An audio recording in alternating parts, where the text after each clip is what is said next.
Our Earth is home to countless plant and animal species, all of which have a limited lifespan and are bound to die. Yet these species have existed for several thousands of years. That's because living organisms can reproduce.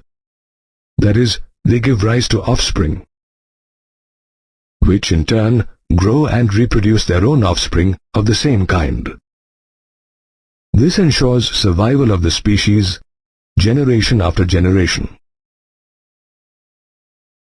In living organisms, we see two types of reproduction: sexual and asexual. In sexual reproduction, a gamete from the male parent fuses with a gamete from the female parent to form a zygote. However, in asexual reproduction, the organism or the parent cell divides to give rise to morphologically and genetically identical organisms called clones. Asexual reproduction, commonly seen in protists, moneruns, and fungi, is of many different types. The amoeba, for instance, reproduces by binary fission, where the parent cell divides into two halves and each half develops into a daughter cell. Likewise, bacteria too reproduce through binary fission. Yeast, on the other hand, reproduces through budding, where the parent cell produces small buds through mitosis. These buds initially remain attached to the parent cell and then separate to develop into new organisms. While yeast reproduces through budding, other members of the fungi kingdom, such as penicillium, reproduce through conida, a special asexual reproductive structure. Apart from fungi, we also see asexual reproductive structures in certain members of kingdom Animalia.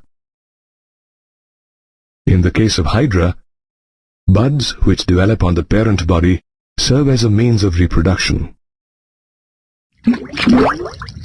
Likewise, the sponge produces internal buds called gamules that aid in asexual reproduction.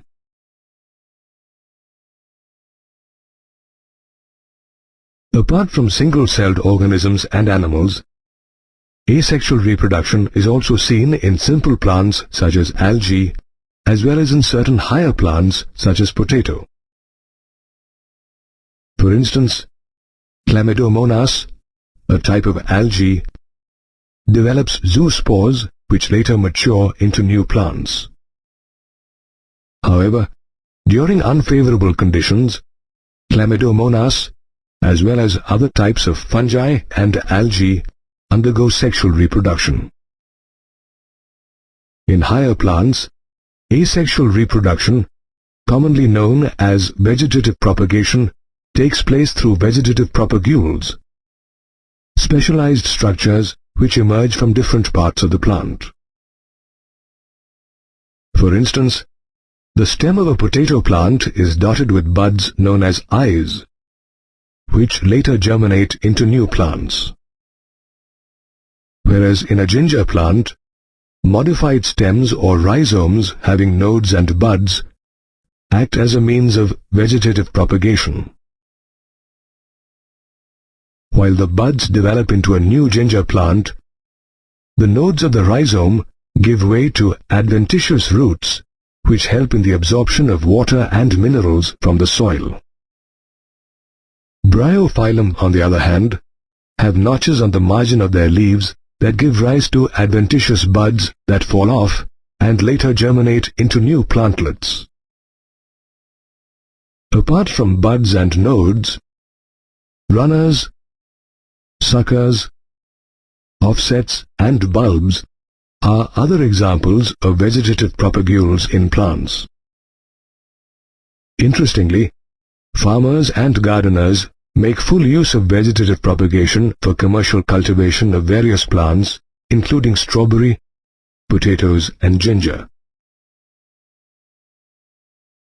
Vegetative propagation, however, can turn into a problem in certain cases, like the fishermen of Bengal have discovered. water hyacinth, an aquatic plant with a phenomenal rate of vegetative propagation, is choking the Bay of Bengal and killing millions of fish, thereby ruining the livelihood of the fishing community.